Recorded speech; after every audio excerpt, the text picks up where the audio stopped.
சரி அந்த பசங்க போட்டான்னு இந்த பிள்ளைக்கு எங்கேயும் அறிவு போச்சுன்னு கேட்கலாம்ல. கேட்டால் அந்த பிள்ளை சின்ன பிள்ளை குழந்தைன்னா அவனும் சின்ன பையன் தானே, புரியுதா? அவனும் ஸ்கூல் பையன் தானே, ஒரே நாலேஜ் தானே இருக்கும். அப்போ என்னன்னா இது செக்ஸுன்றது அந்த பருவ வயதுக்கு ஆண் பெண் எல்லாருக்குமே உள்ளது.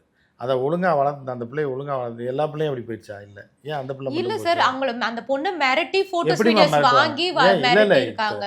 2 கோடி பிள்ளைங்க இருக்குல்ல, இந்த 20 லட்சம் பிள்ளைங்கள அதை மட்டும் ஏமாத்துறாங்க அப்படின்னா அது அந்த வலையில் விழுகுதுன்னு அர்த்தம். அது அந்த இதை நோக்கி போகுதுன்னு அர்த்தம். அதனால தான் ஏமாற்றக்கூடாது. நீ ஃபைனான்ஸ் கம்பெனியில் போய் ஏமாறுறீங்க அப்படின்னா ஃபைனான்ஸ் கம்பெனிக்காரன் தான் ஏமாற்றிட்டான்றதில் மாற்று கருத்து கிடையாது.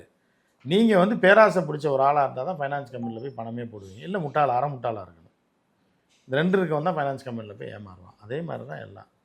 அது இந்த பிள்ளை பாவம்னு சொல்ல முடியாது, அந்த பையன் பாவம்னு கொடூரம்னு சொல்ல முடியாது. அது அந்தந்த வயசில் வரும்போது ஒரு பெண்ணை ஈர்க்க, அதான் நான் சொன்னேன்ல, ஃபினான்ஸு இது இருக்கும்போது